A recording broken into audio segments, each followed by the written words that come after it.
शुरू करने से पहले, जैसा कि मैं आप लोगों से हमेशा कहता हूं कि वैसे तो आप लोगों ने बहुत सी हॉरर कहानियां सुनी होंगी, लेकिन मुझे पूरी उम्मीद है कि आज की हमारी यह कहानी सुनकर आपको सच में डर का एहसास होने वाला है। बस मेरी आपसे इतनी गुजारिश है कि आप अगर इस कहानी को पूरा सुनेंगे तो आपको सच में बहुत ज्यादा मजा आने वाला है। साथ ही अगर आप पहली बार हमारे इस चैनल पर आए हैं तो चैनल को अभी सब्सक्राइब कर लीजिए। ऐसा करने से हमारी और आपकी नज़दीकियां बढ़ जाएंगी और आगे आने वाली वीडियो आप तक आसानी से पहुंच जाएगी। तो ज्यादा समय ना लेते हुए जल्दी से अपनी कहानी को शुरू करते हैं। अमावस्या की एक घनघोर काली रात थी। चारों तरफ अंधेरा ही अंधेरा फैला हुआ था। एक सुनसान सड़क के दोनों ओर घना जंगल फैला हुआ था और उस सड़क पर एक तेजी से दौड़ती कार दिखाई दे रही थी। इस कार में retired army major Madhav Patel, उनकी पत्नी अर्चना, बेटा विक्रम और बहू गीता बैठे हुए थे। वे सभी एक दोस्त की बेटी की शादी में शामिल होकर घर लौट रहे थे। कार में बातचीत चल रही थी। विक्रम, जो कार चला रहा था, ने अपने पिता से कहा, पापा, आज शादी में बहुत मजा आया। आपने शर्मा जी को देखा? उन्होंने ड्रिंक करने के बाद कितना हंगामा किया। विक्रम के बगल में उसकी पत्नी गीता बैठी थी और पीछे की सीट पर माधव पटेल और अर्चना बैठे थे। हालांकि बाकी सब बातें कर रहे थे, अर्चना किसी और ही चिंता में डूबी हुई थी। अर्चना ने अचानक घबराते हुए कहा, आप लोग बेकार की बातें छोड़िए। आज की ये घनी काली रात, ऊपर से ये अमावस, मुझे कुछ अजीब सा डर लग रहा है। ये जंगल और सड़क जैसे खत्म ही नहीं हो रहे। भगवान से बस यही प्रार्थना है कि हम जल्दी से घर पहुंच जाएं। अर्चना की बात सुनकर बाकी सब चुप हो गए और उसे देखने लगे। उसने एक गहरी सांस ली और कहा, मैंने तो पहले ही कहा था कि हमें जल्दी निकलना चाहिए था, लेकिन आप लोग कभी मेरी बात नहीं मानते। इस तरह रात में इस सुनसान जंगल से गुजरना सही है क्या? माधव पटेल ने मजाक में कहा, लो, तेरी मम्मी फिर शुरू हो गई। विक्रम ने भी हंसते हुए कहा, मम्मी, आप भी ना। गीता ने बीच में कहा, मम्मी, डरने की क्या बात है? पापा और विक्रम तो हमारे साथ हैं। माधव पटेल ने फिर चुटकी ली, तुम्हारी मम्मी का तो डरने का पुराना इतिहास है। अगर इनका बस चले तो हम लोग घर में बैठे रहें। क्या मैंने सही कहा? सबने इस बात पर हंसना शुरू कर दिया। माधव पटेल ने और मजाक करते हुए कहा, अरे भाई, मैं आर्मी में ऐसी ऐसी भयानक रातों और जंगलों में मिशन पर गया हूं। ये अमावस या पूनम की रात कुछ भी नहीं है। असल में अमावस की रात तो बेहतर होती है, क्योंकि अंधेरे में दुश्मन आपको देख नहीं सकता। उनकी इस बात पर कार में फिर से हंसी की गूंज सुनाई दी। अर्चना कसम साकर रह गई, पर वो अंदर से कुछ घबराई हुई थी और शायद अपने किसी डर को जाहिर नहीं कर पा रही थी। कहते हैं डरना कोई बुरी बात नहीं, पर वो बुरी बात तब हो जाती है जब आपका डर और भी बुरा हो जाए। कार में फिर से ठहाकों के बीच बातें होने लगीं, जिसमें अर्चना शामिल नहीं हो पाई। शायद वो डरी हुई थी अपनी सोच में आती उस भयानकता के कारण। और तभी कुछ ही पत्नों के बाद जैसे सब कुछ बदल सा गया। सड़क पर दौड़ रही उनकी कार का संतुलन बिगड़ा। कार अचानक से लहराई, जैसे ड्राइवर के बस से बाहर आ गई हो, और तभी एक जोरदार झटका खाकर कार सड़क के किनारे एक पेड़ से जा टकराई। ये सब एकदम से हुआ, जिसे कोई समझ ही नहीं पाया। दुर्घटनाएं सुना है, अचानक से ही होती है। धड़ाम धाड़, आह! एक्सीडेंट की एक जोरदार आवाज के कुछ ही पल के बाद खामोशी सी छा चुकी थी। जंगल में सन्नाटा जैसे फिर से पसर गया था। वो काला जंगल फिर से भयानकता में डूबने लगा था। उस भयानक टक्कर के बाद कार बंद हो चुकी थी। थोड़ी देर बाद विक्रम, जो कि कार चला रहा था, संभलते हुए कार से बाहर आ चुका था और दूसरी तरफ से कार का दरवाजा खोलने की कोशिश करने लगा। मम्मी, पापा, गीता, आप लोग ठीक तो है ना? जल्दी कार से बाहर आइए।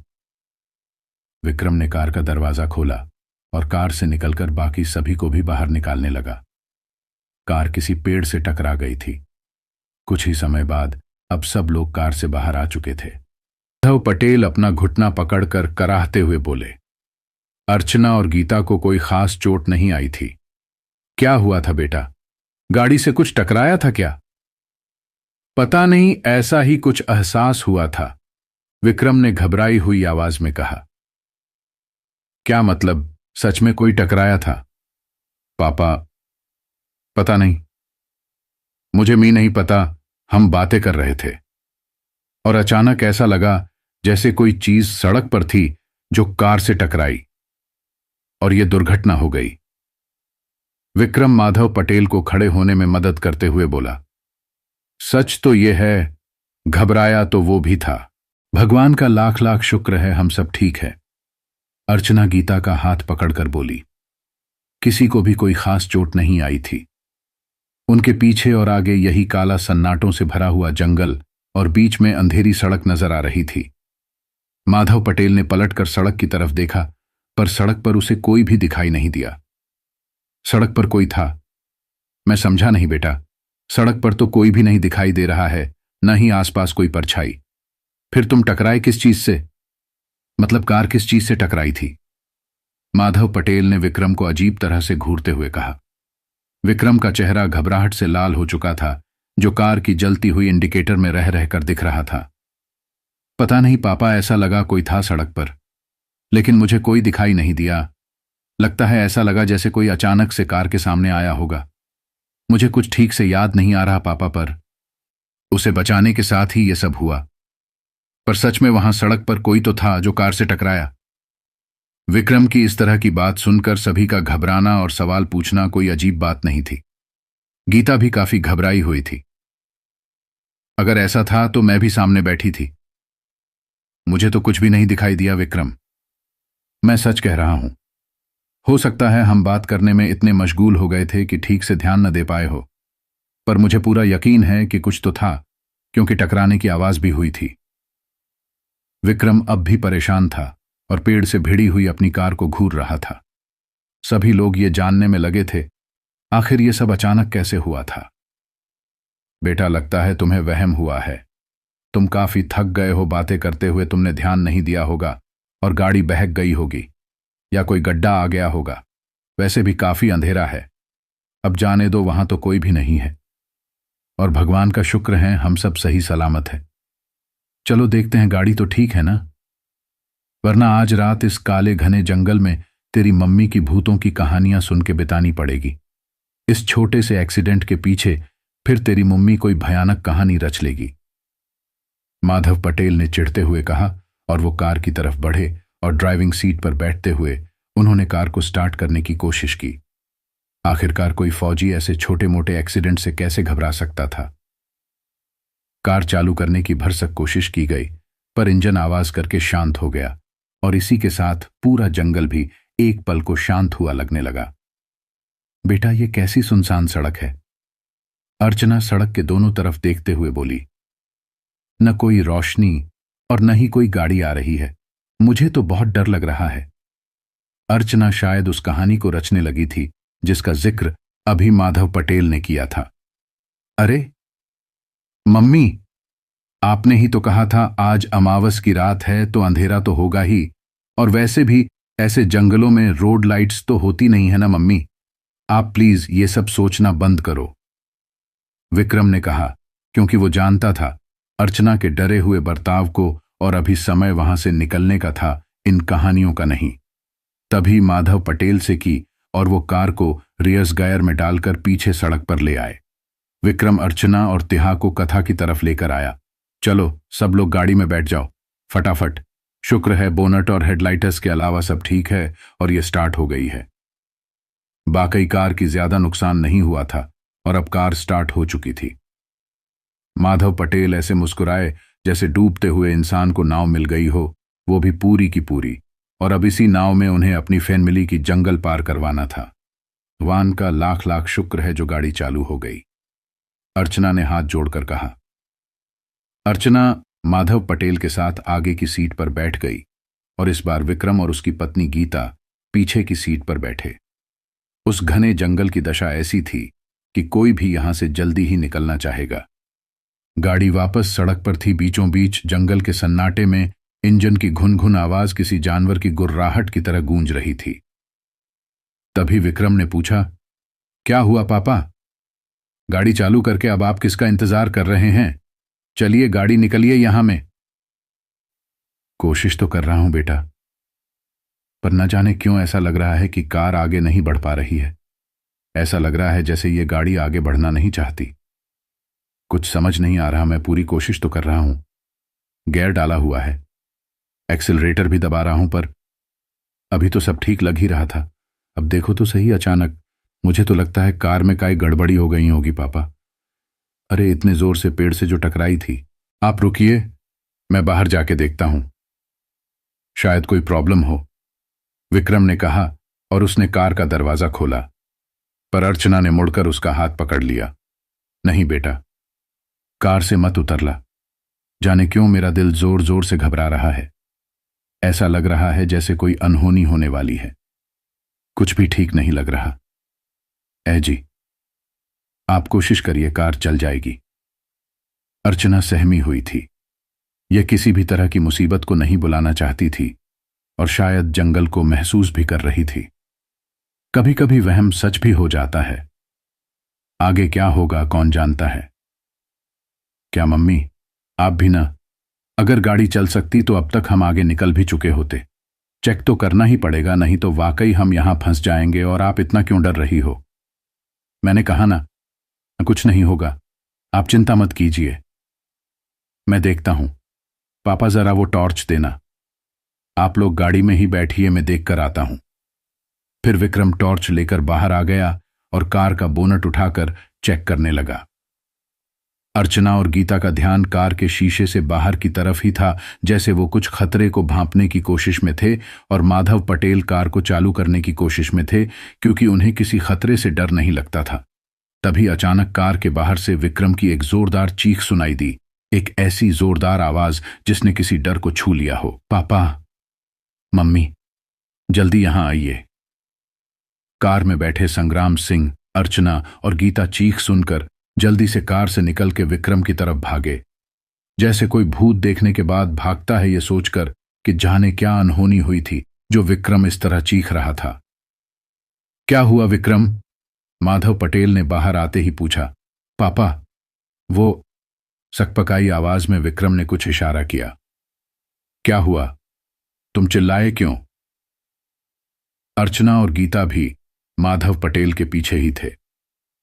विक्रम ने कोई जवाब नहीं दिया, बल्कि उसका हाथ कांपते हुए कार की हेडलाइट्स की तरफ इस तरह बढ़ाया जैसे किसी ने हाथ में डंक मारकर सुन्न कर दिया हो। विक्रम ने कुछ इशारा किया। माधव पटेल और उसकी फैन मिली की नजर विक्रम के हाथ की दिशा में बढ़ी 3 जोड़ी आंखें उस दिशा की ओर ताकने को हुई, और अगले ही एक पल में वह नजारा देखकर सभी को जैसे सांप सूंघ गया। माधव पटेल और उसका परिवार अब एक पल के लिए सांसें थामे खड़ा था उस भयावह नजारे के सामने। उनकी आंखों के सामने भयावह दृश्य था। कार की हेडलाइट्स पर ताजे खून के धब्बे नजर आ रहे थे। ओह माय गॉड, गीता के मुंह से निकला। अब ये क्या है? एक पल के चुपते सन्नाटे के बाद माधव पटेल ने धीमे स्वर में पूछा। मैंने तो आप लोगों से पहले ही कहा था कोई न कोई कार से टकराया था, वरना यह दुर्घटना नहीं होती। पापा, अब तो आपको यकीन हो गया ना ये सब देखकर? विक्रम ने लगभग चिल्लाते हुए कहा। हे भगवान, अर्चना चिल्लाई। मैंने कहा था यहीं कुछ गलत हो रहा है। कुछ तो गलत। ये खून के दाग कहां से आ गए? किसके है ये खून के दाग? अर्चना ने जोर से माधव पटेल के बाजुओं को दबाकर कहा। विक्रम, पापा, ये सब क्या हो रहा है हमारे साथ? गीता ने डरे हुए स्वर में कहा। पापा, मम्मी ठीक कह रही हैं, कुछ तो गलत हो रहा है। अब तो मुझे भी बहुत डर लगने लगा है। गीता के ने थूक गटकते हुए कहा। मगर ये किसी जानवर का खून भी तो हो सकता है पापा। जानवर? अच्छा, तो कहां गया वो जानवर कार से टकराने के बाद? विक्रम ने पूछा। अरे हो सकता है तुमने उसे देखा ही ना हो और वो गाड़ी के नीचे आ गया हो, और जब हम उस पेड़ से टकराए तब तक वो उठकर जंगल में भाग गया हो, जख्मी हालत में ही सही।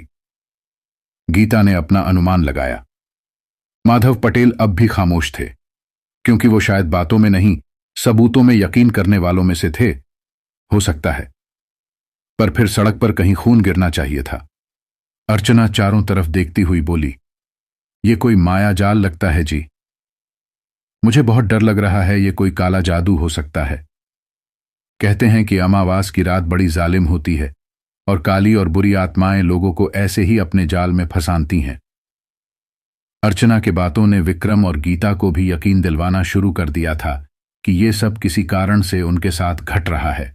जंगल के बीचों बीच खड़े चारों तरफ के घने और भयावह जंगल का नजारा अर्चना की बातों को सच बनाए जा रहा था। पापा, मम्मी सही कह रही हैं। मैंने भी आपको कहा था कार से कोई ना कोई टकराया जरूर था, लेकिन मुझे ठीक से नहीं दिखाई दिया। विक्रम ने अपनी बात कही। ऐसा लगा वाकई वो अपनी मम्मी की बातों से सहमत हो रहा था। विक्रम, माधव पटेल झुंझलाए। अब उनकी बारी थी बोलने की। कम से कम तुम तो अपनी मम्मी का साथ मत दो इन फिजूल की बातों में। अरे, इसे तो भूत प्रेत तंत्र मंत्र की बातें बनाने का शौक है।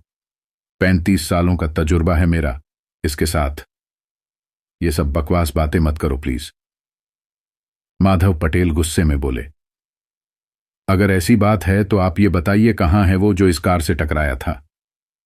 अर्चना भी गुस्से में चीख उठी। कहां गया?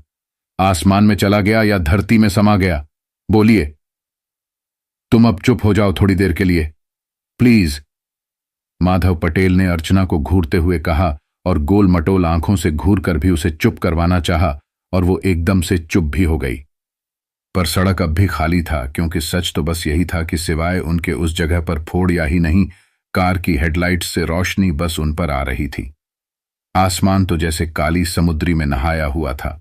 माधव पटेल और विक्रम उस जगह के आसपास आ गए नहीं से कार बहक कर दुर्घटनाग्रस्त हो गई थी और टॉर्च की रोशनी में इधर उधर कुछ ढूंढने लगे। शायद अब वो उस खून के धब्बों और एक्सीडेंट के कारण की तलाश रहे थे, पर वहां ऐसा कोई भी निशान नहीं था जिससे ये कहा जा सके कि वहां कोई एक्सीडेंट हुआ हो या कार से कोई टकराकर गिरा या जख्मी हुआ हो। बल्कि अब तो जंगल से अजीब सी आवाज भी आने लगी थी, पर उन आवाजों को साफ सुन पाना मुमकिन नहीं था। अर्चना और गीता भी उन आवाजों से ध्यान हटाने की पूरी कोशिश कर रहे थे। पापा, यहां तो कोई निशान नहीं। विक्रम ने जंगल से आती हुई हल्की अजीब आवाजों को ध्यान ना देते हुए उस जगह के आसपास मुआयना करते हुए कहा। माधव पटेल अब भी आसपास देखने में लगे हुए थे। हो सकता है वो कार से टकराने के चाद उछलकर सड़क किनारे इस बलान से लुढ़ककर नीचे झाड़ियों में चला गया हो। आखिरकार बहुत स्पीड में थी। वह जरूर बेहोश हो गया होगा, तभी हमारे इतना आवाज देने पर भी वो सुन नहीं पा रहा है। माधव पटेल ने अपना एक और तर्क लगाया और फिर विक्रम के हाथ से टॉर्च ली और ढलान की ओर रोशनी फैलाई, लेकिन उस तरफ झाड़ियों के सिवा और कुछ नहीं दिखा। पापा, गीता ने कहा, आप अगर वाकई ऐसा है तो हमें उस व्यक्ति को ढूंढकर उसकी मदद करनी चाहिए। अगर वो वाकई जानवर नहीं था तो। अर्चना ने घबराई और लड़खड़ाई आवाज में कहा। तुम लोग मेरी बात समझ नहीं रहे हो। अर्थना बड़बड़ाने लगी। और कितनी बार कहूं आप दोनों से, हम यहां फंस गए हैं। पहले ही कहा था, जल्दी घर निकल जाना चाहिए, कुछ नहीं मिलेगा यहां, देखिए। यही सब हो रहा है जिसका कि मुझे डर था। ये शैतानों का काम है। भला कार से टकराने के बाद कोई कैसे उठकर कहीं जा सकता है? और अगर वो सच में कोई इंसान था तो कहां गया? और इतनी रात गए यहां जंगल में, आखिर कौन होगा? अर्चना सिंह की बातों से माधव पटेल आग बबूला हो गए। अर्चना, अब एक लफ्ज भी और कहा तो अच्छा नहीं होगा। अरे, एक फौजी की बीवी होकर तुम्हें ऐसी कायरता भरी बातें करते शर्म नहीं आती? मुसीबत के समय बच्चों को साहस देने के बजाय ये पागलों जैसी बात करती हो। भूत प्रेत, तंत्र मंत्र, उफ, क्या करूं अब मैं? पापा, आपको ये देखना चाहिए। विक्रम ने कार के नीचे इशारा करके कुछ दिखाना चाहा। अब कार के उस तरफ सभी लोग आ चुके थे। उधर खून के निशान टायरों तक जा रहे थे। फिर सड़क के दाहिने तरफ थोड़ी दूर से मिट्टी पर घिसटने के निशान थे। पापा, इसका मतलब आपने ठीक अनुमान लगाया। जो कोई भी हमारी कार से टकराया था, यो जरूर सड़क से उछलकर किनारे गिरा होगा। वैसे भी स्पीड इतनी ज्यादा थी कि ऐसा होना स्वाभाविक है। पापा, हमें देखना होगा, मदद करनी होगी। मैं भगवान से दुआ करती हूं विक्रम कि तुम और तुम्हारे पापा जो कह रहे हो वो ही सच हो और मैं गलत। अगर ऐसा हुआ ना बेटा, तो हम जरूर यहां से निकलकर घर पहुंच पाएंगे। अर्चना धीरज रखते हुए बोली। गीता ने इसी बात पर अर्चना का हाथ पकड़ हिम्मत दिलवाया कि सब ठीक है।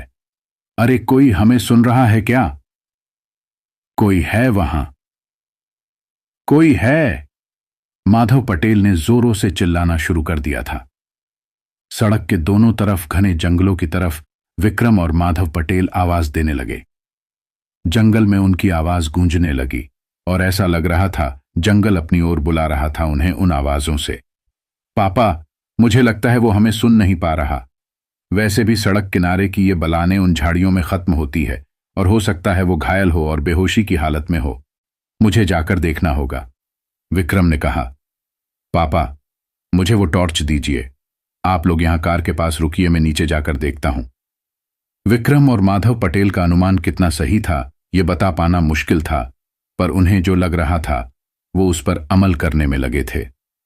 अर्चना ये बात जानती थी कि बाप बेटे मानने वाले नहीं। इतने अंधेरे में अकेले वहां मत जाओ बेटा, मुझे डर लग रहा है। अपने पापा को भी साथ ले जाओ, अर्चना ने अपनी उसी घबराई आवाज में कहा जिसमें उनका डर और बेटे की चिंता दोनों शामिल थी। मम्मी चिंता मत करो, अगर वहां कोई हुआ तो पापा को आवाज लगा दूंगा और वो आ जाएंगे मदद के लिए। अभी उस व्यक्ति की मदद करना जरूरी है, प्लीज। हमें अब तक पता नहीं है वो कोई जंगली जानवर ही था या इंसान। खून के धब्बों को देखने के बाद दोनों ही सूरतों में मैं उस जख्मी को यहां अकेले नहीं छोड़ सकता।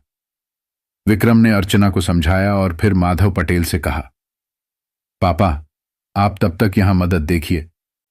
उसे हाथ दीजिएगा। गीता, मम्मी को संभालो, मुझे कुछ नहीं होगा, मैं 2 मिनट में आया। विक्रम सड़क किनारे उन झाड़ियों की तरफ बढ़ गया। अगर यो माधव पटेल जैसे फौजी का बेटा न होता तो शायद ही कोई इंसान उन घने काले जंगलों में अपने कदम भी बढ़ा पाता, क्योंकि वो जंगल कोई मामूली सा जंगल अब तक नहीं लग रहा था। शायद इस अमावस की रात ने इसे ऐसा भयानक बना दिया था जिसे देखकर ही दिल कांप उठे और डरने लगे। मुझे तो कुछ ठीक नहीं लग रहा। यहां दूर दूर तक कोई गाड़ी नहीं दिख रही जब से हम यहां फंसे हैं।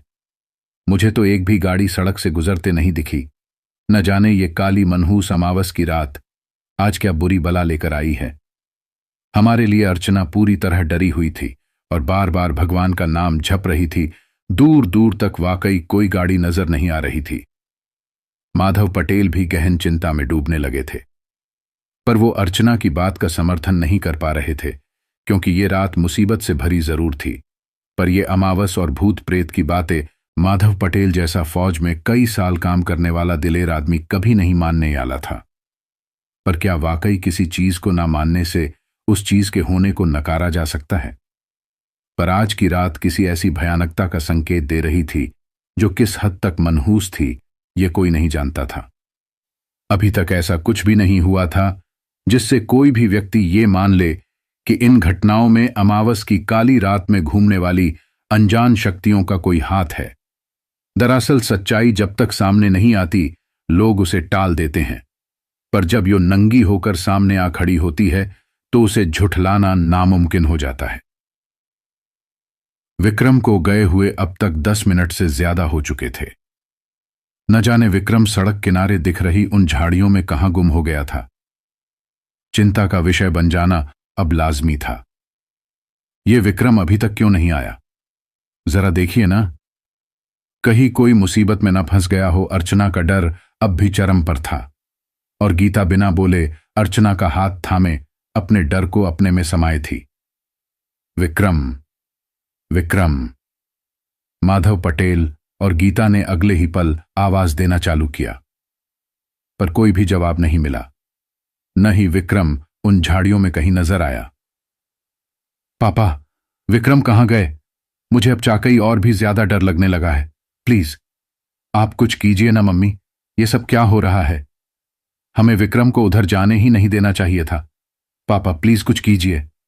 अब गीता ने लगभग रोना चालू कर दिया। दूसरों की मदद करने के चक्कर में हम खुद मुसीबत में न फंस जाएं। अर्चना का ममतामयी दिल विक्रम के लिए चिंतित था। ऐसा कुछ नहीं होगा, ये सब बकवास बातें बंद करो, वो जरूर आएगा।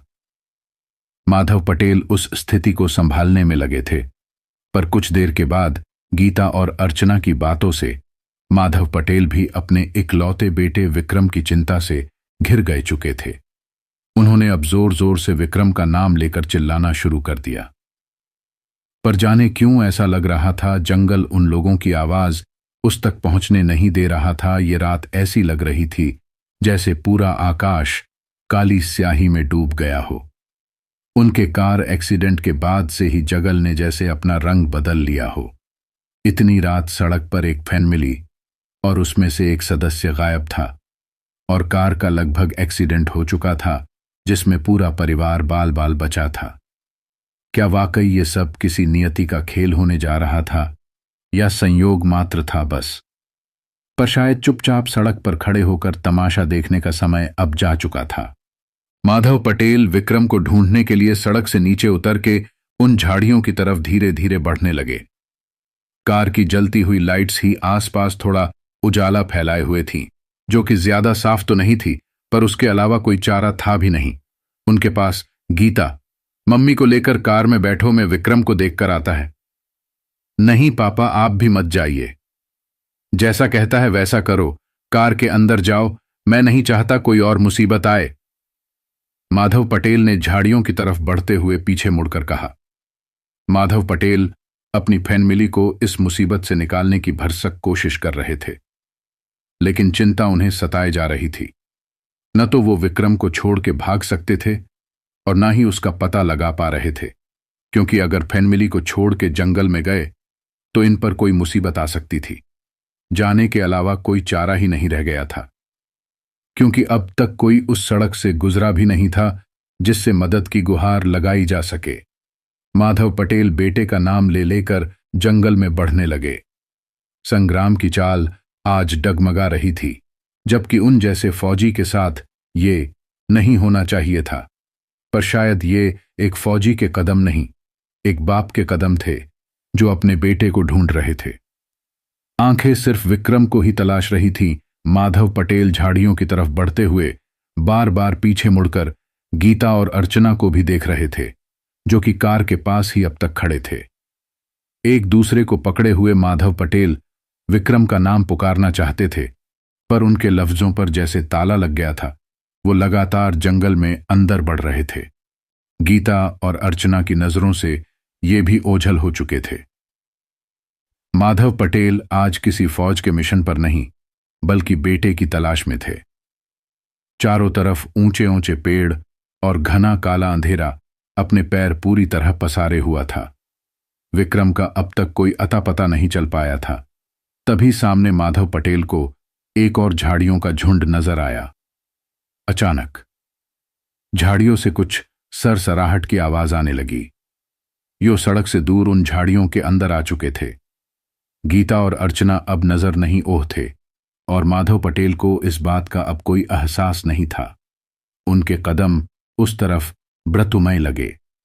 कुछ ऐसा ही दृश्य था जैसे कोई इंसान न चाहकर भी मूसल में अपना सर देने जा रहा हो। तभी ऐसा लगा कोई तेजी से उन झाड़ियों से बाहर आ रहा हो। माधव पटेल का दिल अब जोरों से धड़कने लगा था, लेकिन बेटे को ढूंढने के जुनून ने उनके डर को थामे रखा था। लगातार उनका दिल भी भगवान से दुआ करने में लगा था कि अब कोई मुसीबत दस्तक न दे जाए। माधव पटेल झाड़ियों के करीब पहुंचे ही थे कि कोई झाड़ियों से एकदम से बाहर निकला, और जैसे माधव पटेल के कदम रुक से गए और चेहरे पर पसीने ने दस्तक दी। पर वह कोई और नहीं, विक्रम ही था, जो पसीने से लगभग भीगा हुआ था और बुरी तरह से हाँफ रहा था। विक्रम, पापा। बाप बेटे की जबान जैसे रुक सी गई थी। टॉर्च की रोशनी में माधव पटेल ने विक्रम को इस बुरी हालत में देखा तो दंग रह गए। वो कुछ पूछते उससे पहले ही विक्रम ने कहा, पापा जल्दी यहां से निकलिए। और वो माधव पटेल का हाथ पकड़ के उन झाड़ियों के पास से ऐसे भागा जैसे कोई बड़ी मुसीबत दिख गई हो। माधव पटेल न कुछ कह पाए और न ही उसने उसे कुछ कहने का मौका दिया। माधव पटेल ने जाने विक्रम के चेहरे पर किसी ऐसे भाव को देख लिया था कि वो कोई सवाल ही न पूछ सके। दोनों उस जंगल से इस कदर भाग रहे थे जैसे जाने कितने अंदर पहुंच चुके थे। कुछ अजीब था, या कहे बहुत कुछ अजीब हो रहा था। आज रात हुई एक भी घटना साधारण नहीं थी। जाने ये किस भयानकता से जुड़ने वाली थी। कुछ घटनाएं जिंदगी में बदलाव का आगमन करती है, और यहां तो ये घटनाएं असाधारण ही लगने लगी थीं। माधव पटेल और विक्रम जंगल से जल्द ही बाहर आ गए। दोनों अब भी खामोश थे। अब सड़क पर कार नजर आ रही थी। दोनों कार के पास पहुंचे। वहां गीता और अर्चना नहीं दिख रहे थे। हे भगवान, ये दोनों कहां चले गए? माधव पटेल ने कार के पास आते ही हांफते हुए कहा। उनका गला अब सूखने को था। पहले विक्रम को ढूंढने की बेचैनी, और अब ये दोनों। ये हो क्या रहा था? यहीं विक्रम खुद इतना डरा हुआ लग रहा था कि वो कुछ न बोल पाया, और कार के अंदर ऐसे घुसकर जा बैठा जैसे किसी जानवर के डर से कोई बच्चा पलंग के ऊपर चढ़ जाता है। माधव पटेल विक्रम के इस व्यवहार से कुछ चौंक से गए। विक्रम से कुछ भी सवाल पूछने का समय उनके पास नहीं था। वो शायद विक्रम की खामोशी का मतलब कोई डर मान चुके थे। वो सड़क के चारों तरफ पत्नी और बहू को पुकारने लगे। न जाने वो दोनों कहां गायब हो चुकी थी। माधव पटेल दौड़कर कार के पास आए और खिड़की से अंदर झांककर विक्रम से पूछा, बेटा, ये दोनों तो यहीं खड़े थे, अचानक कहां चले गए? विक्रम अब भी शांत था और माधव पटेल की किसी भी बात का जवाब न दिया, जैसे उसे वाकई कोई सांप सूंघ गया हो। कार के चारों तरफ जैसे अंधेरा और बढ़ गया था। माधव पटेल अब कार की दूसरी तरफ भागकर उन दोनों को पुकारने लगे। अर्चना, कहाँ हो तुम लोग? माधव पटेल की हालत उस फौजी की तरह हो चुकी थी जिसके पास न लड़ने के लिए बंदूक हो और न ही अपने देश के बॉर्डर का पता और साथियों का साथ। सूखे गले से वो चिंघाड़ रहे थे, पर वो जंगल शायद अपनी मौज में था। जंगल माधव पटेल की आवाज को इस कदर अपने अंदर समा ले रहा था कि कोई आयोज पूछ ही नहीं रही थी। माधव पटेल सड़क के दोनों ओर पागलों की तरह चिल्लाए जा रहे थे। इस शुक रात में जैसे सब बदल चुका था। पत्नी और यह गायब थी और उनका बेटा खामोश सा हो चुका था। माधव पटेल ही अब अकेले ऐसे इंसान थे जो पूरे परिवार को वापस सही सलामत लेकर जाना चाहते थे। तभी माधव पटेल को जंगल के एक कोने में, जो कि सड़क से लगा हुआ ही था, कुछ दिखाई दिया, जैसे कोई परछाई हो, जैसे कोई खड़ा हो। उन जंगलों की तरफ मुंह करके माधव पटेल के शरीर में झुंझुनाहट ने दस्तक देना शुरू कर दिया था। अचानक ये सब क्या हो रहा था, माधव पटेल की समझ से परे था। अचानक क्यों विक्रम का उन झाड़ियों से आने के बाद चुप हो जाना और अब अर्चना और गीता का गायब हो जाना। पर यो हिम्मत दिखाते हुए उस ओर बढ़े माधव पटेल के कदम उन झाड़ियों की तरफ बढ़ रहे थे। परछाई और पास आते जा रही थी, पर वो परछाई किसी भी तरह से हिल नहीं रही थी। उनके पास कोई टॉर्च भी नहीं था, क्योंकि विक्रम भी चिना टॉर्च के उन झाड़ियों से वापस आया था। जब वो उस परछाई के पास में पहुंचने ही वाले थे, उन्हें लगा वहां कुल 3 लोग थे। माधव पटेल का दिमाग इस कदर सोच में था कि आखिर ये तीसरा कौन होगा। अगर ये 2 गीता और अर्चना ही हुए तो उनके कदम अब भी अर्चना और गीता की उम्मीद में परछाइयों तक पहुंच हो गए। गीता, अर्चना, क्या ये तुम लोग हो? और साथ में कौन था? माधव पटेल जब एकदम पास में आए, वहां सिर्फ 2 लोग थे, और वो कोई और नहीं, गीता और अर्चना ही थे। माधव पटेल ने दोनों को पास आते ही जोर से हिलाया। क्या हुआ? तुम लोग यहां क्या कर रहे हो? दोनों जैसे मूरत से बने खड़े थे, पर माधव पटेल के हाथ लगाते ही बोले, पापा आप? पता नहीं हम यहां कैसे आ गए। गीता लगभग सांस अटकते हुए बोली, हे राम, हम यहां कैसे? अर्चना ने चारों तरफ देखते हुए कहा। कार अब भी उन्हें थोड़ी दूर में सड़क के बीच में दिखाई दे रही थी। माधव पटेल ने दोनों की आंखों में देखा और लगा जैसे वो दोनों सच कह रहे हों। उन्हें पता ही ना हो वो लोग कैसे यहां आए, और वो तीसरा कौन था तुम लोगों के साथ? कौन तीसरा? यहां तो कोई नहीं है पापा, गीता ने इधर उधर देखकर कहा। अरे मम्मी, हम यहां कैसे आए? अरे हम कार से इतनी दूर कैसे आ गए? अर्चना ने आसपास देखते हुए कहा। माधव पटेल एकदम हैरान हो चुके थे उन सब चीजों से। वो ये जान चुके थे यहां सब कुछ अजीब सा हो चुका है। और यहां एक पल भी रुकना मतलब और किसी मुसीबत को बुलावा देने जैसा था। ये रात जाने क्या क्या गुल खिला रही थी। विक्रम कहां है? जी, कहां है मेरा विक्रम? अर्चना एकदम से विक्रम का पूछने लगी। वो ठीक है, तुम लोग घबराओ मत, वो कार में है। जल्दी निकलो यहां से और कार में बैठो। पता नहीं क्यों विक्रम भी डरा हुआ लग रहा है कि यह सब क्या हो रहा है। माधव पटेल ने गीता और अर्चना का हाथ कसकर ऐसे पकड़ा जैसे कोई पिता अपने बच्चों को दोनों तरफ से पकड़कर सड़क पार करवाता है। माधव पटेल कार की तरफ दोनों को लेकर बढ़े और पीछे से जंगल अजीब सी आवाजों के साथ उन्हें डराने लगा। उन तीनों में भी विक्रम की तरह डर इस तरह बढ़ रहा था कि सबके लफ्ज खामोश हो चुके थे।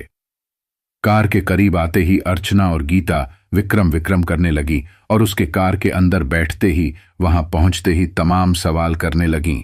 लेकिन विक्रम ने उनकी किसी भी बात का जवाब नहीं दिया और पर उसने जाने क्यों जल्दी से माधव पटेल को गाड़ी चलाने का इशारा किया। किसी के मन में ये नहीं आया कि ये सब अचानक क्या से क्या हो रहा है, यो कहाँ जा रहे थे और यहां कैसे फंसे हुए हैं। जैसे सब सुन्न हो चुका था एक एक्सीडेंट।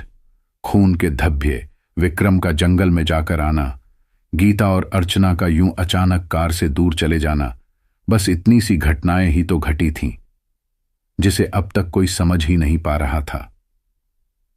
पापा जल्दी कार स्टार्ट कीजिए प्लीज, गीता ने बहुत ही बेस्चेपन से कहा। उसकी आवाज में डर गहरा सा था। और ये विक्रम चुप क्यों है पापा? उसने विक्रम के बगल में बैठते हुए उसका हाथ पकड़कर कहा। विक्रम कार की पिछली सीट पर दुबक कर बैठा हुआ था। जब से ये उन जंगलों से बाहर आया है जाने क्यों खामोश है, माधव पटेल ने कहा और कार स्टार्ट करने लगे। हे राम, मैंने जो सोचा था वही हो रहा है। जाने हम वहां उन जंगलों तक कैसे पहुंच गए, याद नहीं आ रहा। और अब ये विक्रम, आप जल्दी से गाड़ी भगाइए, इससे पहले कि ये अमावस की रात अपनी सामत पर उतर आए। अर्चना सिंह ने कार में चिल्लाते हुए कहा, जो माधव पटेल के बगल में बैठी हुई थी। उनकी नजर विक्रम को कभी तो कभी कार के शीशे से बाहर देखने में लगी हुई थी। गीता बार बार विक्रम के हाथ को अपने हाथों में लेकर ऐसे सहला रही थी जैसे ठंड में कोई शरीर में गर्मी लाने के लिए करता। बात क्या है विक्रम, हुआ क्या है बेटा? कुछ कहेगा भी, माधव पटेल ने गाड़ी चालू करते हुए पूछना चाहा। कार भी चालू होने में जाने क्यों समय ले रही थी। विक्रम, जो कि आज तक शांत बैठा हुआ था, अचानक से बोल पड़ा और उसकी आवाज उस डरे हुए हिरन की तरह लग रही थी जो किसी शेर से डर कर भागा हो। विक्रम ने सबकी तरफ एक नजर घूर कर कहा, पापा सब बात बताऊंगा, आप पहले यहां से निकलिए जल्दी, जितनी जल्दी हो सके। वो विक्रम अब चिल्लाया था जैसे उनके पीछे कोई भूत पड़ा हो या कोई जंगली जानवर। अर्चना गीता चुपचाप विक्रम को देखते रहे। किसी ने भी विक्रम को पहले इतना डरा या घबराया हुआ नहीं देखा था। अचानक से कार में शांत बैठा विक्रम जाने कार के शीशे से क्या बाहर देखकर चीख पड़ा। गीता और अर्चना ने भी बाहर देखना चाहा, पर शायद वहां कोई था नहीं, या उस भयानक अंधेरे के कारण कुछ दिख नहीं रहा था। भगवान जाने माधव पटेल ने गाड़ी स्टार्ट तो की, पर गाड़ी आगे भी बढ़नी चाहिए थी। अंदेशा था कि गाड़ी पहले की तरह जाम तो नहीं रह जाएगी, पर गियर लगाकर रेस देते ही इस बार जाने कैसे कार दौड़ पड़ी। माधव पटेल ने न जाने विक्रम की आंखों में ऐसा कौन सा डर पहचान लिया था कि उनको ये संदेह हो गया कि जरूर कुछ बुरा हुआ है। माधव पटेल उस बात को भी याद कर रहे थे जहां उन्होंने दूर से जंगल के पास 3 परछाइयों को देखा था, पर वो इसे वहम मान रहे थे क्योंकि जब वो पास गए वहां तो सिर्फ अर्चना और गीता ही थे। माधव पटेल जैसा शेरदिल आदमी अब भी उसे मानने को तैयार नहीं था कि यो सच था या सिर्फ एक आंखों का धोखा। उस जंगल के रहस्यमय माहौल ने सबको अपनी जकड़ में से लिया था और सबके दिलो दिमाग पर एक खौफ सा छाया हुआ था। क्या और क्यों हो रहा था, सभी के दिमाग सुन्न हो चुके थे। अर्चना अमावस में भटकते भूत प्रेतों की बात शुरू से ही रट रही थी, पर अब तक किसी ने तो भूत देखा ही नहीं था और न ही ऐसा कोई वाकया हुआ था जिससे यह पुख्ता तौर पर कहा जा सके कि ये अंधविश्वास भूतों और अमावस वाला सच था। या झूठ? पर सबके दिमाग में एक ही सवाल था, ऐसा क्या देख लिया था? विक्रम ने वहां जाकर उन झाड़ियों और जंगलों के पीछे जो उसकी इस हालत का जिम्मेदार था। सड़क पर माधव पटेल अपनी कार को तेजी से भगा रहे थे। कार की स्पीड विक्रम की घबराई आवाज से कई गुना ज्यादा बढ़ चुकी थी। उस समय कार में कयामत से आने के पहले वाली भयानक भरी शांति छाई हुई थी। विक्रम के माथे से पसीना टपक रहा था। ऐसा लग रहा था जैसे कार में बैठे हुए चारों लोगों को मानो काटो तो खून नहीं। इस समय कोई किसी से बात नहीं कर रहा था। डर ने सबके सोचने समझने की शक्ति को कमजोर बना रखा था। सब लोग कार के शीशे से बाहर इस कदर देख रहे थे जैसे कि कब कार जंगल से बाहर निकलने वाली है। लगभग 20-40 मिनट के बाद अर्चना ने इस भयानक खामोशी को तोड़ा। विक्रम, क्या हुआ बेटा? हमें कुछ बताएगा? तू ठीक तो है ना? तू चिंता मत कर, हम बहुत जल्द ही यहां इस भयानक जंगल से निकल जाएंगे बेटा। हे भगवान, ना जाने मेरे बेटे ने ऐसा क्या देख लिया है। अर्चना विक्रम को तसल्ली देने की कोशिश कर रही थीं। फिर जैसे विक्रम ने भी अपनी चुप्पी तोड़ने की कोशिश की। वो हमें यहां से निकलने नहीं देंगे मम्मी। विक्रम ने अपनी खौफ भरी चुप्पी तोड़ी, पर यह चुचिया अब सच को डराने वाली लग रही थी। क्या क्या मतलब? माधव पटेल ने कार चलाते हुए पूछा। माधव पटेल ने एक नजर पीछे मुड़कर विक्रम को देखा, पर अगले ही पल उनका ध्यान अभी भी तेज गति से भाग रही कार की स्टीयरिंग पर आ गया था। मैं समझा नहीं विक्रम, तुम कहना क्या चाहते हो? हमारी कुछ समझ में नहीं आ रहा है। क्या तुम बताओगे आखिर बात क्या है? ऐसा क्या देख लिया तुमने जो इतने खौफ में हो? हां विक्रम, मैंने तुमको इतना परेशान कभी नहीं देखा। मुझे बहुत डर लग रहा है। प्लीज कुछ बोलो विक्रम। गीता, जो कि कार की पिछली सीट पर विक्रम के साथ बैठी थी, विक्रम के माथे से टपकते हुए पसीने को अपने दुपट्टे से पोंछते हुए बोली। लेकिन विक्रम के चेहरे पर अब भी खामोशी ने घर बनाया हुआ था। उसके होंठ अब अपने आप सिलने लगे थे, ऐसा ही लग रहा था। कार सड़क पर अब भी तेज गति से दौड़ रही थी और संग्राम दंपत्ति अपने बह गीता और बेटे विक्रम के साथ उस कार में खौफनाक खामोशी और अजीब से डर के साथ सफर कर रहे थे। सड़क पर अभी भी दूर दूर तक कुछ दिखाई नहीं दे रहा था और जंगल था कि खत्म होने का नाम ही नहीं ले रहा था। ऐसा लग रहा था इस भयानक रात ने उस सड़क और जंगल को अपनी गिरफ्त में ले रखा था। पापा, अचानक विक्रम बोला। फिर अचानक से अगले ही पल वो एक ठहाका लगा के हंसने लगा। सब लोग परेशान थे। आखिर विक्रम को क्या हो गया है और ये ऐसे हंस क्यों रहा है? अर्चना ने माधव पटेल को गाड़ी रोकने की कहा, पर विक्रम अचानक बोल पड़ा। अजीब सी कड़वाहट घुली हुई थी और उसकी आवाज में एक कद गया।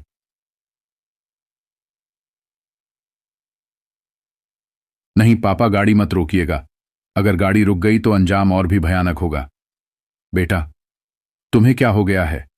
कहीं मेरे बेटे को किसी आत्मा या भूत चूत ने तो वश में नहीं कर लिया?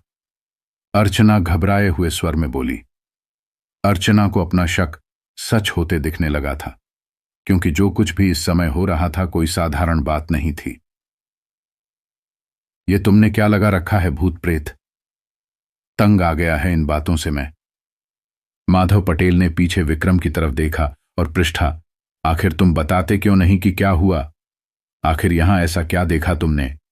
इससे पहले कि तुम्हारी मम्मी और पत्नी और भी ज्यादा परेशान हो जाए, मैं सच्चाई तुम्हारे मुंह से सुनना चाहता है बेटा। माधव पटेल सच सुनना चाहते थे, जो सिर्फ विक्रम जानता था, क्योंकि वो ही उन जंगलों में गया था और उसी ने न जाने क्यों यहां से भागने को कहा था। पापा, आप सच जानना चाहते हैं ना? विक्रम फिर से रहस्यमय ढंग से बोला। हां बेटा, बोलो, हम सब जानना चाहते हैं। सच। आखिर तुमने ऐसा क्या देखा उन जंगलों में और हमें भागने को क्यों कहा? और जब से आए हो बुत की तरह चुप क्यों बैठे हो? माधव पटेल ने पूछा। वो सोच रहे थे कहीं ना कहीं विक्रम का पाला उन झाड़ियों में किसी जंगली जानवर से हुआ होगा, लेकिन विक्रम ने जब अपना मुंह खोला वो शायद किसी और बात की तरफ इशारा करने लगा था। मम्मी, आप सही थीं, उसने रुखी आवाज में धीरे से कहा। मम्मी सही थीं? मतलब क्या सही थी? हुआ क्या, साफ शब्दों में कहो। माधव पटेल गुरोर। मम्मी आप सही थीं, विक्रम ने रट लगा रखी थी। विक्रम की बात किसी को भी समझ में नहीं आ रही थी।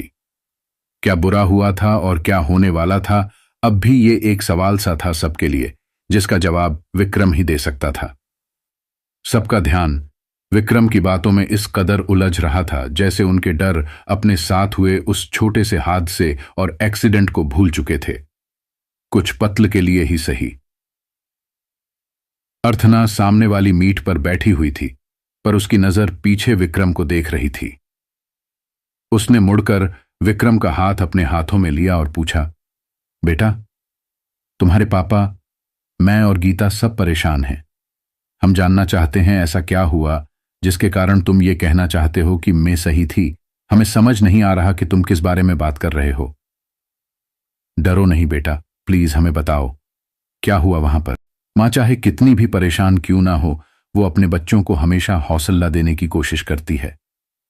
सवाल तो इतने पूछे जा रहे थे लेकिन विक्रम जवाब किसी का भी नहीं दे रहा था। एक खौफ था उसके चेहरे पर जो अभी तक नहीं गया था।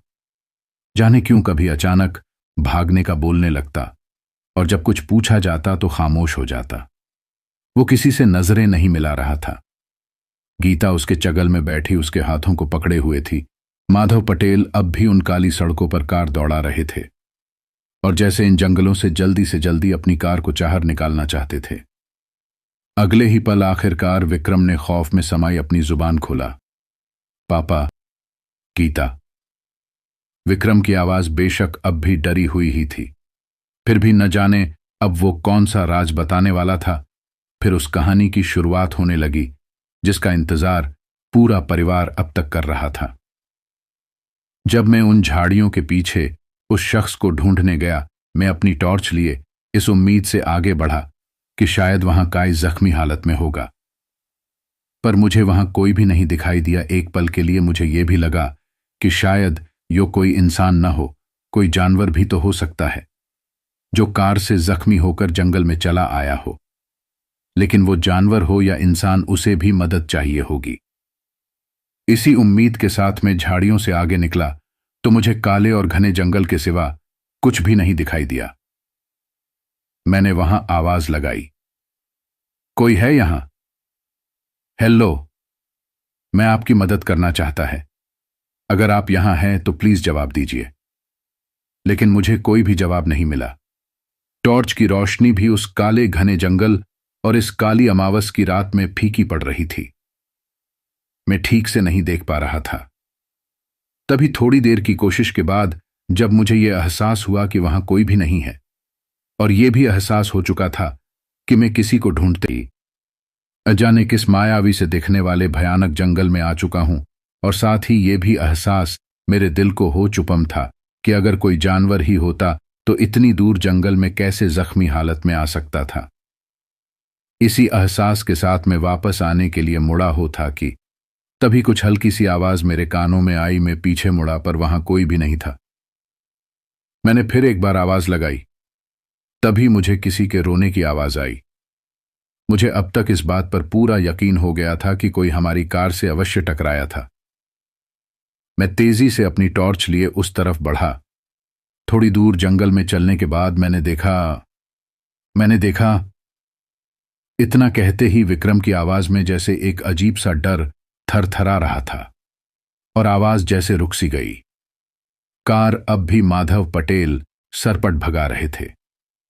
क्या देखा बेटा? कौन था वहां? अर्चना ने पूछा। मामी, यहां पर वहां एक पेड़ के नीचे कोई बैठा हुआ था। कुछ देर सांस रोकने के बाद विक्रम ने आगे बताया।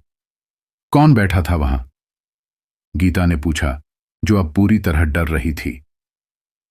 यह तो मुझे ठीक से दिखाई नहीं दिया वो कौन था, क्योंकि जब मैं पास पहुंचा तो देखा एक पेड़ के पीछे बैठा कोई से रहा था। अब मुझे समझ में आ गया था कि वो किसी औरत की रोने की आवाज थी। मैं बहुत हैरान हुआ कि आखिर एक औरत इस भयानक जंगल में बैठी क्यों रो रही है, और अगर वाकई वो हमारी कार से टकराकर घायल हुई थी तो वो सड़क से इतनी दूर इस जंगल में कैसे आ गई थी? क्या तुमने उससे बात किया? और अगर उसे मदद चाहिए थी तो तुमने हमें यहां से कार भगाने को क्यों कहा बेटा? माधव पटेल ने पूछा, जो कि कार चलाने के साथ साथ विक्रम की बात भी गौर से सुन रहे थे और उनको अघे से अघवेया इस बात का एहसास हुआ कि विक्रम को जंगल में किसी की मदद के लिए भेजा था। खैर, उस भयानक डर के कारण सभी उस बात को लगभग भूल चुके थे। पापा, जब मैं उस पेड़ के पीछे गया तो और भी हैरान हो गया। मैं बिल्कुल बिल्कुल भौचक्का रह गया, ये देखकर कि वहां पर एक बूढ़ी औरत थी और उसकी गोद में एक छोटा सा बच्चा था। मैं उनके पास गया और देखा वो बच्चा बेहोश था, और जब मैंने टॉर्च से उसे देखा तो पता चला उसके सिर से खून आ रहा था। मैं बहुत घबरा गया था। बच्चा बहुत ही मासूम लग रहा था, पर वो शायद बेहोश था। बूढ़ी औरत उसके माथे पर हाथ फेर रही थी। मैंने पूछा, अम्मा, मैं आपकी मदद के लिए आया है। आप लोग इस सुनसान जंगल में कैसे? क्या आप लोग हमारी कार से टकराए थे? माफ कीजिएगा, मैं आप लोगों की मदद करना चाहता है। क्या ये आपका पोता है सकिन? अभी तक उस बुद्धिया ने मेरी तरफ देखा तक नहीं था। अब भी वो रो रही थी। मैंने उसके कंधे पर हाथ रखकर कहा, आमा, मैं आपकी मदद करने आया हूं। मेरी कार यही पास में सड़क पर खड़ी है। हमें जल्दी इसे हॉस्पिटल ले जाना होगा। प्लीज। पूरा जंगल एक अजीब सी आवाज से गूंज रहा था, जिसका अंदाजा लगाना मुश्किल था कि वो सब क्यों और क्या था। मैं उससे बात करने की कोशिश कर रहा था, लेकिन वो जैसे मुझे देख ही नहीं रही थी, या मुझे जानबूझकर नजरअंदाज कर रही थी। जबकि मैं बड़ा हैरान था कि भला इस घने जंगल में कौन मदद नहीं चाहेगा। फिर आखिर ये बुढ़िया क्यों खामोश थी? तभी उसके रोने की आवाज खत्म हुई, और जैसे ऐसा लगा पूरा जंगल उसके रोने की आवाज के चुप होते ही एकदम शांत हो चुका था। ये पल इतना डरावना लग रहा था कि मैं अपने आप को बड़ी मुश्किल से संभाल रहा था। फिर उस बूढ़ी औरत ने बिना मेरी तरफ देखे खौफनाक ढंग से कहा, तुम लोगों ने हमारे साथ ऐसा क्यों किया? क्या बिगाड़ा था हमने तुम्हारा? मैं बहुत घचराया हुआ था। अम्मा, माफ कीजिएगा, दरअसल गलती मेरी ही है, कार में ही चला रहा था। और ये सच कैसे हुआ मैं खुद समझ नहीं पाया। मैं अपनी गलती के लिए बहुत शर्मिंदा हूं। मुझे आप लोगों की मदद करने दीजिए। मैंने अपने परिवार के साथ एक पार्टी से लौट रहा था और ये हादसा गया। मैंने उन्हें जवाब दिया और माफी भी मांगी। तुम बड़े लोग कार ऐसे चलाते हो कि हम जैसे गरीब लोग तुम्हें दिखाई नहीं देते हैं। मेरा इस दुनिया में मेरे पोते सोनू के अलावा कोई नहीं था, अथ ये भी नहीं रहा। और वो रोने लगी। अम्मा, ये जिंदा है। मैंने उसकी सांस चेक की और वो चल रही थी, पर लग रहा था राखून ज्यादा बह गया था। उस बच्चे के सर पर भी गहरी चोट थी, जिससे अब भी खून बह रहा था। अम्मा, खून ज्यादा बहने के कारण ये बेहोश है। आप जल्दी चलिए, इसे हॉस्पिटल ले चलते हैं। कुछ नहीं होगा इसकी, मैं वादा करता हूं। मेरा विश्वास कीजिए, मैं बड़ी ही हिम्मत के सूची बोल रहा। जंगल एकदम शांत लग रहा था, पर भयानक और काला होता जा रहा था। स्कूल से आने के बाद सोनू हमेशा मेरी मदद करता था। हम यही पास के एक गांव में रहते हैं। मैं गरीब हैं, इसलिए जंगल से सूखी लकड़ियां चुनकर उसे शहर में बेचकर अपने सोनू और मेरा गुजारा करती थी। सोनू आज भी मेरी मदद करने आया था, और इस तेज बारिश से बचने के लिए हम एक पेड़ के नीचे छुपे थे। और शाम घिर आई, और जब बारिश रुकी रात हो चुकी थी, और इसलिए हम वह रास्ता पार कर रहे थे। और तभी चीकार, इतना बोलकर बुढ़िया फफक फफक कर रोने लगी। उस बूढ़ी औरत के शब्दों में जितना दर्द था, उतनी ही अजीब सी भयानकता भी जाने क्यों लग रही थी। मैं माफी मांगता है आप लोग, प्लीज चलिए, मेरी कार यही पास में है, मैं आपकी मदद। एक मिनट। अचानक मेरे दिमाग में यह विचार कौंधा कि आज सुबह से कोई बारिश नहीं हुई थी। और आज तो क्या, बल्कि कई दिनों से बारिश नहीं हुई थी। इस ठंड के मौसम में बारिश में हैरान था। और अगर इस जंगल में बारिश हुई होती तो सड़क गीली होती। न क्या, पर न तो जंगल गीला था न सड़क। मैंने उस बुढ़िया से पूछा, अम्मा, आज तो कोई बारिश नहीं हुई, आप कैसी बातें कर रही हैं? ध्यान से देखो अपने चारों तरफ। और तभी मेरे सिर पर पानी की बूंद गिरी। मैं हड़बड़ा गया। मैंने देखा पेड़ से पानी छू रहा था, और अगल बगल जमीन पर अब की पानी दिख रहा था। मैं बुरी तरह से हड़बड़ा गया। एक के बाद एक होती इन घटनाओं ने न चाहते हुए भी मेरे मन को और डरा दिया था। मुझे ऐसा लग रहा था मैं किसी सपने में हूं, पर मैं जान चुका था वो सपना नहीं, हकीकत ही था। 20 जनवरी 2013 की वो भयानक रात में नहीं भूल सकती, जिसने मेरी और पेरे सोनू की जान ले ली। और कुम लोगों ने हमें सड़क पर तड़पता छोड़ दिया। किसी ने कोई मदद नहीं की, कोई भी मदद नहीं की।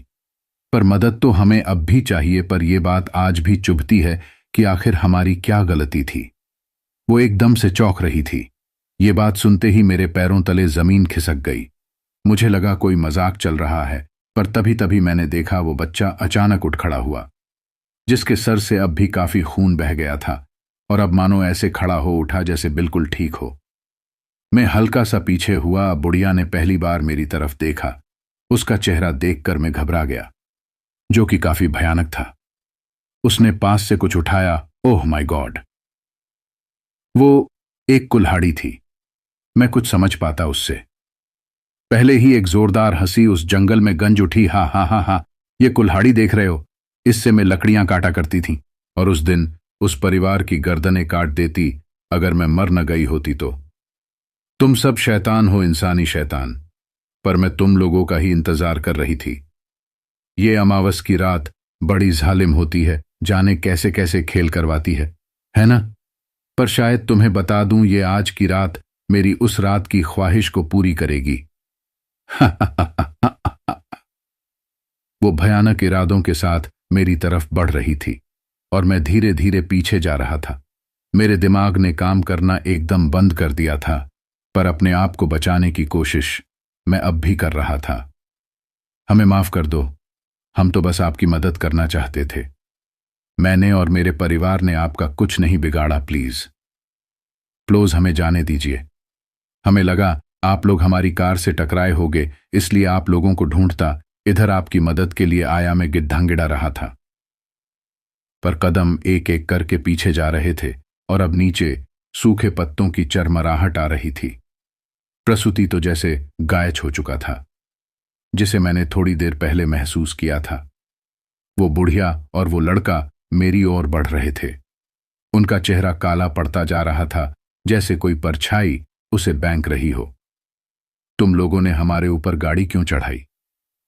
बोलो, क्यों किया ऐसा? हां, उस बुढ़िया ने अजीज सी भयावह आवाज में कहा।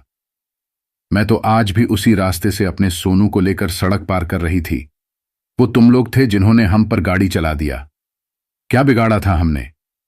बोलो, क्या चाहते हो तुम लोग? मार डालेंगे, हम सब लोगों को मार डालेंगे जो उस सड़क से गुजरेगा, जो हम लोगों को परेशान करेगा। बुधिया और यो लड़का हमारे खून के प्यासे लग रहे थे।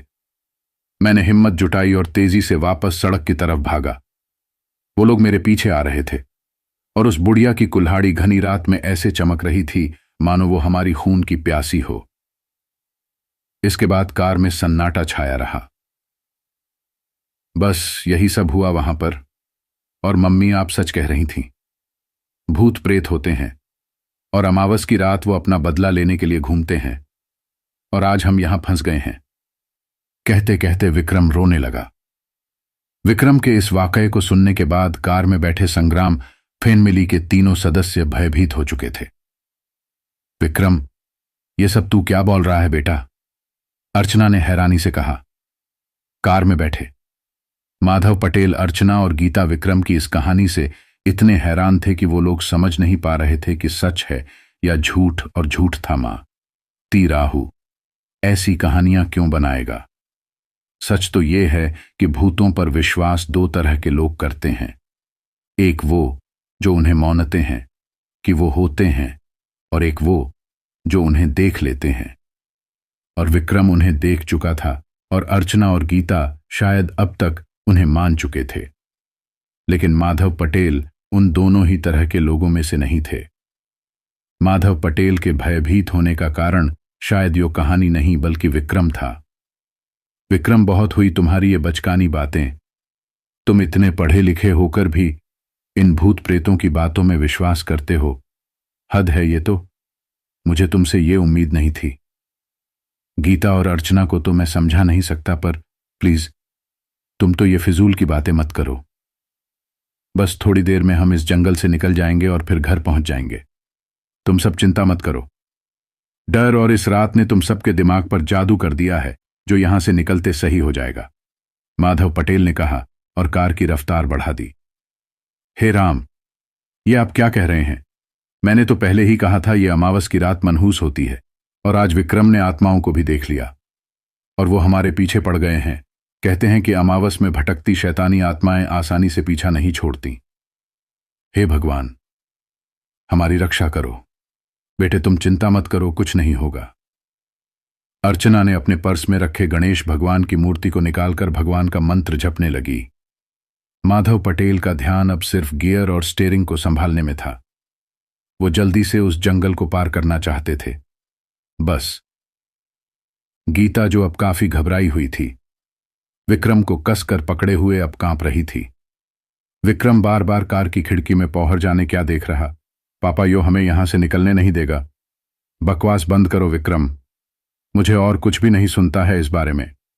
पापा, आप पिछले आधे घंटे से फार ड्राइव कर रहे हैं। आपकी नहीं लगता कि हमें अब तक ये छोटा सा जंगल पार कर जाना चाहिए था? और आप कहते हैं हम जंगल से बाहर निकलने वाले हैं। उन लोगों ने कहा था वो हमें यहां से जाते नहीं देंगे, किसी भी कीमत पर। चुप हो जाओ तुम सब लोग, माधव पटेल चिल्लाए। पापा, लेकिन विक्रम सच कह रहा है। हम कब से इस जंगल में ही हैं, और न तो अब तक ये सड़क खत्म हुई है और न ही किसी भी दूसरी गाड़ी को आते जाते देखा। ऐसा लग रहा है जैसे हम इस जंगल और इस सड़क पर अकेले हैं। गीता ने अपने मन की बात व्यक्त की। कार में एक भयानक सन्नाटा छा गया। सड़क पर वाकई काला अंधेरा पैर पसारे बैठा था। सड़क वीरान थी और सड़क के किनारे बने जंगल जैसे उस भयानक रात की गवाही दे रहे थे। पापा, हम यहां फंस चुके हैं, निकलना नामुमकिन है। बेटे, ऐसा नहीं होगा, सब ठीक होगा, मुझे पूरा भरोसा है। माधव पटेल, जो अब तक किसी भी भूत प्रेत को मानने से इनकार कर रहे थे, जाने क्यों उनकी आवाज गवाही दे रही थी कि वो अब अपने बेटे की कहीं छात्य को मानने लगे थे। माधव पटेल को पसीना आने लगा था। शायद यो इस बात का एहसास अब कर रहे थे कि याकई ये रास्ता खत्म नहीं हो रहा था, क्योंकि कार काफी समय मेथी चला रहे थे। अब क्या होगा बेटा? उन लोगों ने तुमसे और कुछ भी कहा होगा ना? क्या हम उनसे माफी मांगकर यहां से नहीं निकल पाएंगे? अर्चना विक्रम की तरफ देखकर बोली, पर विक्रम अब चुप था और उसकी नजरें शीशे से बाहर थीं। हे प्रभु, हमारी रक्षा करता, किसी और के किए की सजा हम निर्दोषों को मत दो प्रभु। जाने लोग ऐसा क्यों करते हैं? आखिर कैसे कोई किसी व्यक्ति को मरता हुआ छोड़ सकता है? और फिर उनकी आत्माएं भटकती रहती है और न वो शांत हो पाती है और न ही वो किसी और को शांति से बैठने देती है। बदला लेने को जो तड़पते रहते हैं अनंत काल तक। अर्चना सिसकते हुए बोली। वो अपने परिवार के लिए भगवान से दुआ मांग रही थी कि आज ये कहर जो भयानक तरीके से आने वाला है, उसे टाल दिया जाए किसी चमत्कार से। विक्रम, क्या हम किसी तरह यहां से नहीं निकल पाएंगे? गीता ने विक्रम की तरफ देखा, पर विक्रम के चेहरे से छलकता भय अपना जवाब दे चुका था। तभी अचानक माधव पटेल बोले, गीता, अर्चना, विक्रम सही कह रहा है। मुझे भी अब ऐसा लगने लगा है कि हम एक ही जगह भटक रहे हैं। यह सब क्या हो रहा है? आखिरकार माधव पटेल ने गंभीर होकर कहा, जो काफी देर से स्थिति को समझने की कोशिश कर रहे थे। पापा, आप ऐसा कैसे कह सकते हैं? गीता ने पूछा। मैं ये तो नहीं बता सकता, लेकिन इतना जरूर जानता हूं कि जंगल में एक जगह घूमने के बाद भी हम ये जान नहीं पाते कि हम उस जगह से बार बार घूमे रहे हैं, क्योंकि जंगल एक समान ही होते हैं। पर शायद अब मैं खुद ये एहसास कर रहा हूं कि गाड़ी चलाते हुए अब तक तो ये जंगल कच्छ का पार कर लेना चाहिए था, पर मैं सब क्या हो रहा है? उन्होंने लंबी सांस ली और कहा, विक्रम, ये बात कैसे कह सकता है कि हम एक ही जगह भटक रहे हैं? माधव पटेल ने और तेजी से गाड़ी भगाते हुए पूछा। विक्रम चुप था और अभी खिड़की के बाहर ही देख रहा था। ए जी, यह भी तो हो सकता है कि हम रास्ता भटक गए हो। मम्मी, पापा, ऐसा कुछ नहीं है। मुझे भी पहले ऐसा ही लगा था, पर अब नहीं, हम रास्ता नहीं भटके। विक्रम ने फिर अचानक ही कहा। क्या मतलब है तुम्हारा विक्रम? पापा, जब मैं उन झाड़ियों से भागकर आया था और आपकी गाड़ी भगाने को कहा था, तब यहां मैंने एक चीज देखी थी और वो मुझे अभी भी नजर आ रही है। क्या देखा था तुमने? वो लोग मेरा पीछा कर रहे थे। जज हम गाड़ी में बैठ गए और जब वहां से निकले मैंने देखा। उसकी जुबान जैसे रुक सी गई। क्या देखा बताओगे भी? माधव पटेल चीखे। मैंने देखा कि वही पास के एक पेड़ के पास वो बुद्धिया अपने पोते के साथ खड़ी थी और उसके हाथ में वो चमकती हुई कुल्हाड़ी नजर आ रही थी और ये दोनों मेरी तरफ घूर कर देख रहे थे, मानो कह रहे हो हम तुम्हें जाने नहीं देंगे। और क्या विक्रम? और क्या? गीता डर से चीख पड़ी। और गीता, वो लोग मुझे हर 10 मिनट के बाद सड़क किनारे उसी जगह पर खड़े दिखाई दे रहे हैं। यो हमें बार बार उसी जगह पर घुमा रहे हैं। ये क्या बकवास है विक्रम? ये सूझ है पापा। तो क्या हम बार बार एकाजह से गुजर नहीं और हम एक ही सड़क पर फंस गए हैं क्या? है भगवान अर्चना में पड़ी। शायद नहीं, ये कोई दूसरी चीज है। हम एक सड़क पर नहीं बल्कि एक समय चक्र में फंस गए हैं, जो हर 10 मिनट के बाद हमें पिछले टाइम पर ले जाके वहां से बार बार ले जा रही है। विक्रम ने स्थिति का जायज लेते हुए कहा। हट, ये कैसे मुमकिन है? माधव पटेल बोले। पापा, आपकी घड़ी में टाइम कितना हो रहा है? अरे मेरी तो घड़ी रुक गई है। मेरी भी पापा। विक्रम अपनी घड़ी दिखाकर चोला। हम सभी की घड़ी रुक गई है, यहां तक कि कार के डैशबोर्ड की घड़ी देखिए, वो भी रुकी हुई है। माधव पटेल ने देखा विक्रम सच कह रहा था। ओह माय गॉड, मतलब हमारे लिए समय रुक गया है और हम इस शैतानी समय चक्र में फंस गए हैं। पापा, खिड़की के दाहिने तरफ वो फिर नजर आने वाले हैं, क्योंकि अब उसी 10 मिनट का अंतिम समय आने को है। विक्रम की आवाज की गर्माहट उस कार के अंदर साफ महसूस की जा सकती थी। सबकी डरी हुई नजरें इस बार एक साथ दाहिनी तरफ जंगल की तरफ थी। और फिर जो कुछ विक्रम ने कहा यही हुआ। वहां वाकई वो बुढ़िया एक छोटे चच्चे के साथ खड़ी थी और उसके हाथ में एक चमकती हुई कुल्हाड़ी थी। वो दोनों तीखी नजरों से उस काली अंधेरी रात में उन्हें घूर रहे थे। उस गहन अंधेरे में वो दोनों काले साए की तरह नजर आ रहे थे और उनकी आंखें उस अंधों में भी चमक रही थीं, जैसे वो कह रहे हो, हम तुम्हारे खून के प्यासे हैं।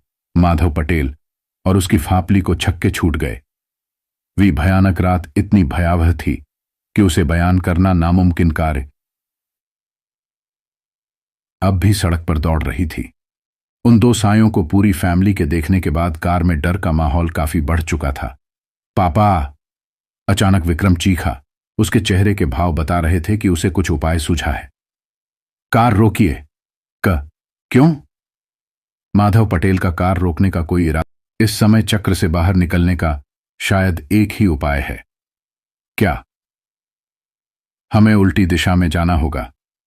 अभी हम उनके मन मुताबिक इस दिशा में जा रहे हैं। अगर हम जिधर से आए थे उस तरफ वापस चलें तो शायद चच जाए। माधव पटेल ने सोचा। उसे शायद बात जंच गई। उसने सोचा कि आजमाने में क्या हर्ज है। ठोफ है बेटा, ट्राई करके देख लेते हैं। माधव पटेल ने कार रोकी, बाएं तरफ मोड़ी और रिवर्स कर ली। कार अब उल्टी दिशा में जा रही थी। अब शायद यो भूत हमें बाईं तरफ दिखें। अर्चना बोली। नहीं मम्मी। गीता बोली। शायद अब वो हमें नहीं दिखे। किसी ने भी आगे कुछ नहीं पूछा। ऐसा लग रहा था जैसे सब मौत के मुंह से निकलने के लिए बेताब थे। और वाकई कार तेजी से भागती रही और 10 मिनट के बाद भी उन्हें इस बार बुढ़िया या उसको पाता के ही नजर नहीं आया। अब जंगल का नजारा भी बदल रहा था। विक्रम खुशी के मारे बोल पड़ा। हम बच गए, हम बच गए। पापा, हमने समय चक्र को तोड़ दिया। अर्चना और गीता ने भी विक्रम की खुशी में खुशी जाहिर किया, पर कोई था जो अब चुप था, और वो शख्स माधव पटेल था जिसने कोई जवाब नहीं दिया। चहे कटक सामने देख रहा था। कार अब भी अपने रास्तार पर ही थी। आप कुछ बोल क्यों नहीं रहे? अचानक माधव पटेल विक्रम की तरफ एकदम से पलटा। उसका चेहरा देखकर विक्रम सकते में आ गया। हाँ हाँ हाँ, अचानक ही यह हंसने लगा। और फिर जैसे अमावस की वो रात जैसे और डरावनी सी हो गई। सब कुछ बदलने लगा। सड़क पर दौड़ती एक कार जिसमें एक फैन मिली। यार, आज तो मजा आ गया। वीकेंड में फैमिली के साथ बाहर जाना एक अच्छा अनुभव होता है, कार चालक बोला। तभी सड़क पर कोई चीज नजर आई और उससे बचने के लिए चालाक ने तेजी से कार मोड़ी। कार संतुलन खाते हुए सड़क किनारे पेड़ से जा टकराई। कार में बैठे पति पत्नी और उनके 3 बच्चे बाहर निकल आए। उन्हें हल्की चोटें आई थीं। तुम सब ठीक तो होता? क्या हुआ अर्जुन? स्त्री ने घबराई हुई आवाज में पूछा। पता नहीं सुनीता, ऐसा लगा जैसे सड़क के बीच में कोई आ गया। पता ही नहीं चला, पर मुझे पक्का यकीन है वहां कोई था। सुनीता चीख पड़ी। अर्जुन, क्या हुआ? वहां सड़क पर कोई है। सड़क पर जब अर्जुन ने देखा तो उसे भी कोई आदमी दिखाई दिया। ओह सुनीता, शायद ये वही है जो हमारी कार से टकरा गया। पता नहीं इतनी रात में ये इतने घने जंगल में सड़क पर क्या कर रहा था। जरूर घायल होगा, हमें मदद करनी होगी। अर्जुन सड़क की ओर चल दिया, जहोने की कोशिश कर रहा था। माफ कीजिएगा, आप मेरी कार से टकरा गए। मुझे बंधी में ठीक से दिखाई नहीं दिया। आप ठीक तो हैं ना? सड़क पर एक साया था। वह बोला, हां, मैं ठोस है। इससे पहले कि अर्जुन उसका चेहरा देख पाता, अचानक अंधेरा और बह गया था। एकदम से चांद को बादलों ने जैसे ढक लिया था। आप इतनी रात में इस पीरान सड़क पर कौन है? मैं मेजर संग्राम सिंह। दरअसल मेरी कार का एक्सीडेंट हो गया। ओहे, किधर है आपकी कार? थोड़ा सा आगे, मैं मदद के लिए ही आपकी कार रोकने का प्रयास कर रहा था। मैं शर्मिंदा हूं, आज रात कुछ ज्यादा ही अंधेरा है। मुझे पता ही नहीं चला कि आप सड़क पर कब आए। कोई बात नहीं, आपने अगर वक्त रहते कार मोड़ी न होती तो शायद और बुरा हो सकता था। वह दोनों चलते हुए सड़क पर थोड़ा आगे आ गए। अर्जुन ने देखा, ठीक उनकी कार की तरह संग्राम की कार भी सड़क किनारे एक पेड़ से टकराई हुई थी। वह उसके समीप पहुंचा। यहां का दृश्य देखकर उसका दिल दहल उठा। यह कार देखने में लग रहा था कि कई साल पहले ही जल चुकी थी। उसने कार में झांक कर देखा। अंदर एक जवान लड़का लड़की और एक औरत थी। यह सभी उसकी तरफा देखकर पलटे। उनके चेहरे पर भयानक इरादे नजर आ रहे थे। वह बौखलाता हुआ पीछे माधव पटेल एक कुल्हाड़ी लेकर खड़ा मुस्करा रहा था। तूने क्यों मुझ पर और मेरे परिवार पर गाड़ी चलाई? मैं अर्जुन लड़खड़ाता हुआ पीछे गिरा। तब तक पीछे से उसकी कार वहां आई जिसे उसकी बीवी सुनीता चला रही थी। अर्जुन, जल्दी कार में बैठी, वह चीखी। उसे खतरा नजर आ गया था। अर्जुन संभल कर उठा और पलक झपकते ही कार में घुस गया। अंदर उनके बच्चे सहमे हुए बैठे थे। सुनीता ने कार फुल स्पीड से आगे बढ़ा दी। संग्राम सड़क किनारे खड़ा उन्हें देख रहा था। उसके चेहरे पर रहस्यमयी मुस्कान थी। ये सब क्या हो रहा है अर्जुन? सुनीता गाड़ी भगाती रही, बोली मत। पता नहीं वो कौन था और वो उसकी फैन मिली। ये सब क्या हो रहा है, समझ नहीं आ रहा। अर्जुन डरा हुआ था। कार चलती रही। 5 मिनट बाद दोबारा उन्हें वही साया यानी कि माधव पटेल सड़क पर दिखाई दिया। इस बार उसके साथ उसका पूरा परिवार भी खड़ा था। ये क्या हो रहा है अर्जुन? हम वापस उसी जगह कैसे पहुंच गए? ये सड़क क्या गोल है? मुझे समझ नहीं आ रहा, अर्जुन बोला। कुछ देर बाद फिर से वे उसी जगह से निकले। इस बार माधव पटेल के परिवार के साथ एक बूढ़ी औरत छोटे बच्चे के साथ। मुझे समझ नहीं आ रहा, अर्जुन बोला। कुछ देर बाद फिर से वे उसी जगह से निकले। इस बार माधव पटेल के परिवार के साथ एक बूढ़ी औरत छोटे बच्चे के साथ दिखाई दी। उस औरत के हाथ में भी एक कुल्हाड़ी थी। अंधेरा और भी गहरा हो चुका था कि आज भी उस जंगल में यह सिलसिला जारी है और हर अमावस की रात आज भी उतनी ही भयानक चीजें लेकर आती है जिसका बयान कोई कभी नहीं कर सकता।